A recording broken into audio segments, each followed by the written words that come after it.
केंद्रीय मंत्री नितीन गडकरी यांची दिल्लीवरून लाईव्ह प्रतिक्रिया येत आहेत, म्हणून चर्चेमध्ये थोडासा विराम. तुमच्या दोघांनाही त्याच मुद्द्यावर आपण बोलतो करूया. नितीन गडकरी केंद्रीय मंत्री.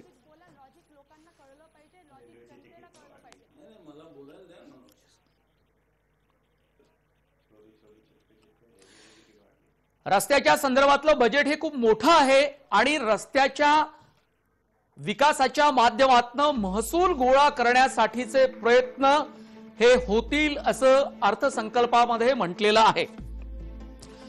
त्यात वेगवेगळ्या योजना आणण्याचा प्रयत्न केंद्र सरकार करतंय. रस्त्याच्या संदर्भातलं बजेट हे मोठं असतं.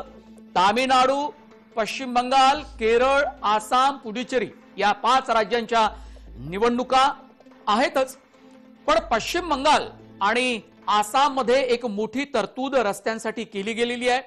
त्या खात्याचे मंत्री नितीन गडकरी आहेत. प्रतिक्रिया दिल्लीत देत आहेत. काही तांत्रिक अडचण मध्ये आली म्हणून त्यांची प्रतिक्रिया आपल्याला कळू शकलेली नाही.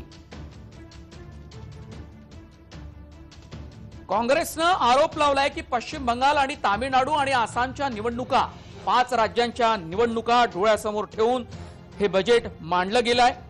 यावर अर्थात भाजपला उत्तर द्यायचं आहे. भाजपचे प्रवक्त्या दाणी मॅडम आपल्यासोबत जोडल्या गेल्याच होता. नितीन गडकरी यांचं काय म्हणणं आहे, त्यांनाही त्या संदर्भातले प्रश्न हे विचारले जातील. केंद्रातही तसे आरोप होतातच आहेत. मोठ्या प्रमाणात निधी दिला गेलाय. मुंबई कन्याकुमारी कॉरिडॉर 64,000 कोटी रुपयांचा प्रस्तावित रक्कम आहे ती.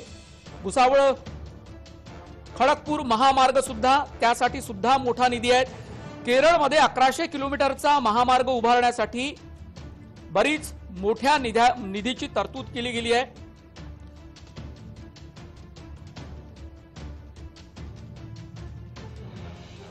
इसका अल्टरनेटिव जो है एयर आयन और अलग दूसरे मेटल के आयन, एल्यूमिनियम या स्टील आयन, तो इसके आधार पर हमारी बैटरी बने और इसमें रिसर्च हो ताकि हमारी ऑटोमोबाइल इंडस्ट्री जो है स्वावलंबी बने और हम लोग हमारे वर्ल्ड में हमारी टेक्नोलॉजी के आधार पर हमें कोई इंपोर्ट करने की आवश्यकता नहीं पड़े.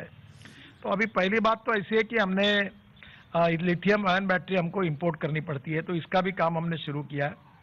ये जो स्क्रैपिंग पॉलिसी हुई है इसमें 51 लाख लाइट मोटर व्हीकल जो है जो 20 साल से पुराने हैं ये स्क्रैप हो.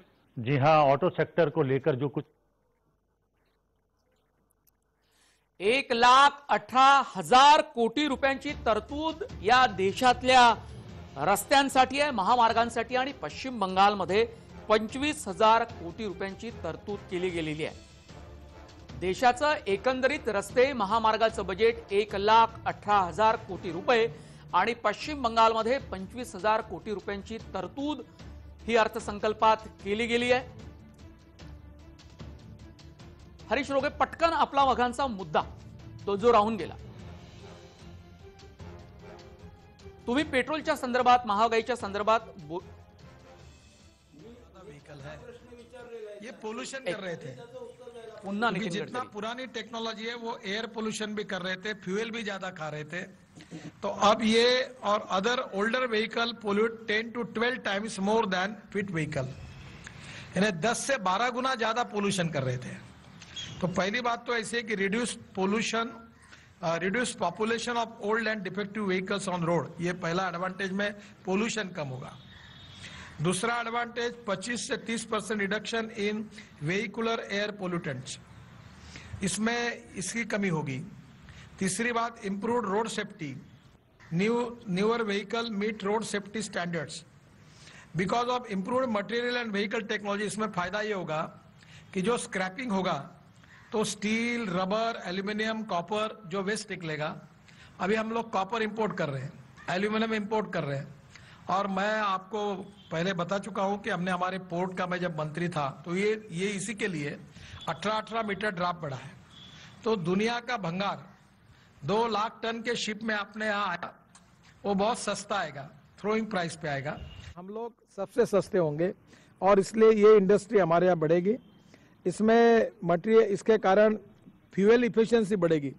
मैं जब कॉलेज में था तो स्कूटर मैंने खरीदी की थी तब 32 किलोमीटर इन्हें सच्चा अच्छा एवरेज समझ रहा था। मैं बजाज की स्कूटर मैंने ली थी और कहता था कि मेरी स्कूटर का एवरेज 32 है। अभी जो बाइक आप यूज कर रहे हैं वो 80 किलोमीटर तक गई है। तो इसका मतलब ये जो पुराने सब जाएंगे और नए आएंगे तो इसमें जो इम्पोर्ट है 8 लाख करोड़ का वो भी कम होगा, पोल्यूशन भी कम होगा, फ्यूल इफिशियंसी बढ़ेगी और लाइट वेट व्हीकल है, इसमें टेक्नोलॉजी बदली हुई है। Reduce fuel consumption and foreign का जो अपना फॉरेन डॉलर में जो फॉरेन का अपना ये डॉलर है वो इसमें बचेगा। Newer heavy commercial vehicle are 3 to 6% more fuel efficient, ये ट्रक वगैरह में काफ़ी इसमें फायदा होगा। और improved safety features such as air bags, ABS and crash norms. अभी मैंने ट्रांसपोर्ट मंत्री होने के नाते एयर बैग्स को भी मैंडेटरी किया है। तो ये मुझे लगता है ये सब फायदा होगा। इससे करीब 10,000 करोड़ की नई इन्वेस्टमेंट आएगी और करीब 50,000 नए जॉब क्रिएट होंगे ये स्क्रैपिंग पॉलिसी के कारण। Timely fitness check, emission norms and operational conditions of vehicles through automated monitoring system. अब देश में हम ये सिस्टम बड़े प्रमाण पर खड़े कर रहे हैं ड्राइविंग ट्रेनिंग सेंटर के साथ। End of life criteria under the policy would be beneficial to remove most unfit defective vehicles. Availability of low cost raw material for scrapping industry, ये मैंने आपको बताया। तो स्क्रैपिंग पॉलिसी बहुत दिनों से थी, वो इसमें आई है और आज मैंने बेनिफिट आपको बताया। मैं आज से 15 दिन के अंदर, क्योंकि वित्त मंत्री जी ने हमारे को अधिकार दिया है, मैं स्क्रैपिंग पॉलिसी डिक्लेयर करने का काम करूंगा।